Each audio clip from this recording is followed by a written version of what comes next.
यह तस्वीर है दरभंगा एम्स के साथ घोषित बिलासपुर एम्स हिमाचल प्रदेश की, जो कुछ महीने पहले ही प्रधानमंत्री द्वारा उद्घाटन किया गया था।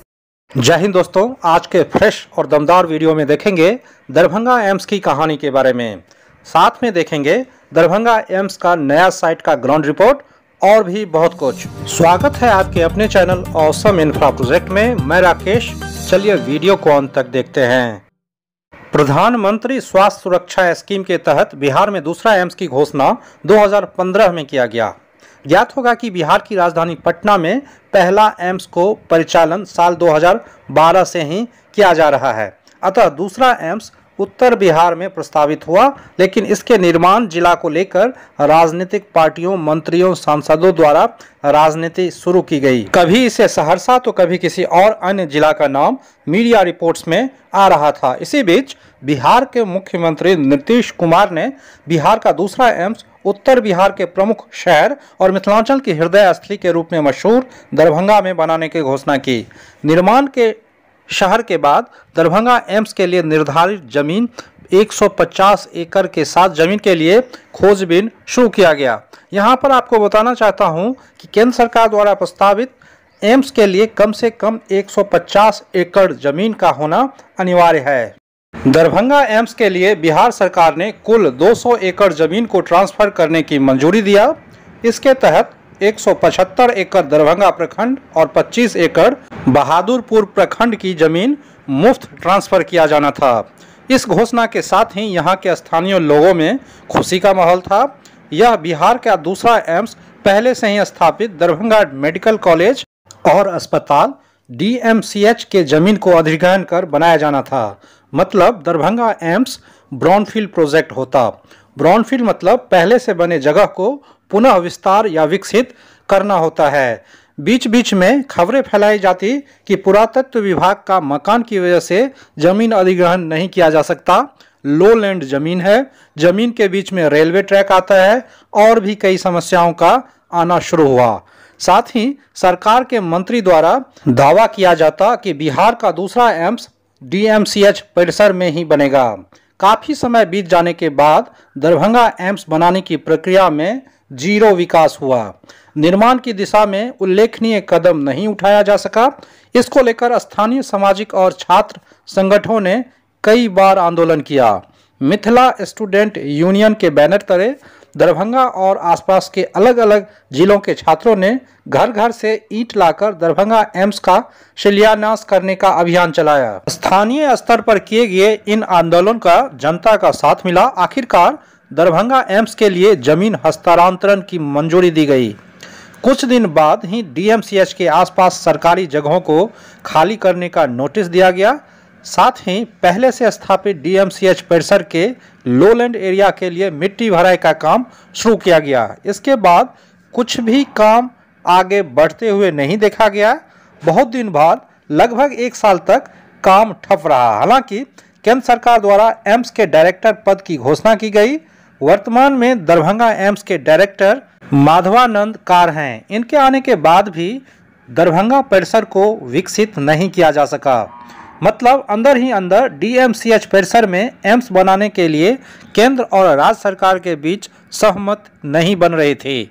DMCH के जगह को लेकर बहुत सवाल थे, जैसे कि DMCH शहर के लगभग बीचों बीच बहुत ही सघन आबादी के बीच होना, दरभंगा शहर में ट्रैफिक के कारण चारों दिशाओं से DMCH तक पहुंचने में बहुत समय लगना, एयरपोर्ट से डायरेक्ट कनेक्टिविटी का नहीं होना, सबसे बड़ा सवाल एम्स बन जाने से DMCH का प्रभाव कम होना। कुछ ऐसे प्रमुख सवाल थे जिसके कारण नए जगह का तलाश किया जाने लगा। शोभन, यह नाम दरभंगा एम्स के लिए सबके सामने आया। एक बार शोभन का लोकेशन एडवांटेज देख लेते हैं।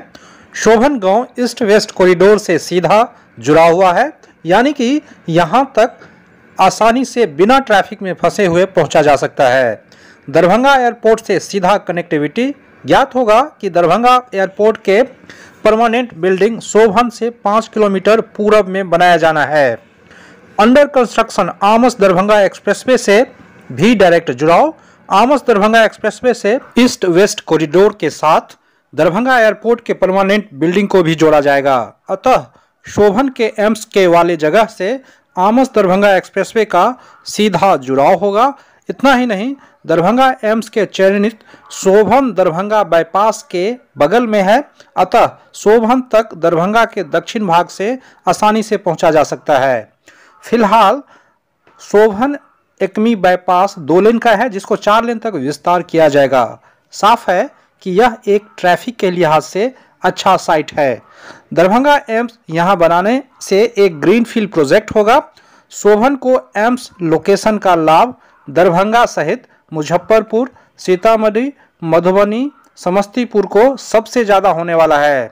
साथ ही सुपौल, सहरसा, अररिया, बेगूसराय तथा वैशाली के पूर्वी सीमा के लिए भी यह लोकेशन तक आना जाना बहुत ही आसान होगा, सुगम होगा। इतना ही नहीं, नेपाल के लोग भी यहां आना जाना आसानी से कर सकेंगे।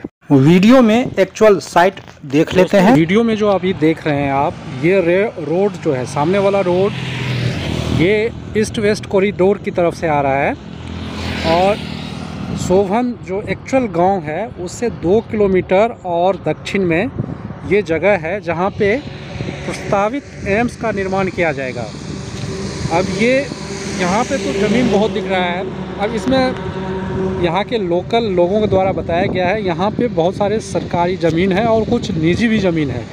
तो यहाँ पे 150 एकड़ ज़मीन को एक्वायर करके दरभंगा एम्स, प्रस्तावित दरभंगा एम्स जो देश का 22वां एम्स होगा और बिहार का दूसरा एम्स यहाँ पे निर्माण किया जाएगा। यहाँ बिहार सरकार के बलिया गांव के मौजा का लगभग 150 एकड़ जमीन चिन्हित भी कर दिया गया है। हाल में ही केंद्रीय टीम ने नए जगह का भ्रमण किया था और केंद्रीय टीम को जगह पसंद भी आया है। बस एक समस्या लो लैंड की जरूर है। लो लैंड तो पूरे दरभंगा का समस्या है। लो लैंड के मिट्टीकरण के लिए टेंडर भी जारी कर दिया गया है। जब मैंने यहाँ पर साइट भ्रमण किया तो यह स्थानीय लोगों द्वारा पास में डैम बनाने की भी बात कर रहे थे एम्स के इकोसिस्टम के लिए। साथ ही यहाँ के जमीन मालिकों ने आवासीय जमीन बेचना होल्ड कर दिया है, यहाँ की नहीं बेच रहे हैं क्योंकि सबको अच्छे दाम मिलने की उम्मीद है। नेताओं द्वारा इस पूरे इलाका को न्यू दरभंगा का नाम दिया जा रहा है। वीडियो के अंत में देख लेते हैं क्या सब होगा दरभंगा एम्स हॉस्पिटल में। इस वर्ल्ड क्लास हॉस्पिटल में 15 से 20 सुपर स्पेशलिटी डिपार्टमेंट होंगे। शुरू में लगभग 2500 मरीजों को प्रत्येक दिन ओपीडी के द्वारा इलाज हो सकेगा, बिल्कुल फ्री या नाम मात्र शुल्क के साथ। एमबीबीएस की 100 सीटों पर हर साल एडमिशन होगी तथा 60 सीटों पर नर्सिंग के लिए प्रत्येक साल एडमिशन लिए जाएंगे। इस फैसिलिटी को बनाने के लिए पहले फेज में लगभग 1300 करोड़ रुपए खर्च किए जाएंगे तथा यह एम्स दरभंगा एम्स 750 बेड वाला हॉस्पिटल होगा। दरभंगा शहर के बाहर होने के कारण यह एक यहाँ के लोगों के लिए दर्शनीय जगह भी होगा। इस वीडियो में इतना ही। इस प्रोजेक्ट के रिगार्डिंग कुछ पूछना या बताना हो तो कमेंट्स करें। टाइम टू टाइम इस प्रोजेक्ट के रिगार्डिंग वीडियो मिलता रहेगा। अभी तक चैनल को सब्सक्राइब नहीं किए हैं तो प्लीज सब्सक्राइब कर लें, वीडियो को लाइक कर दें, शेयर कर दें। मिलते हैं एक फ्रेश वीडियो में, तब तक के लिए जय हिंद, वंदे मातरम।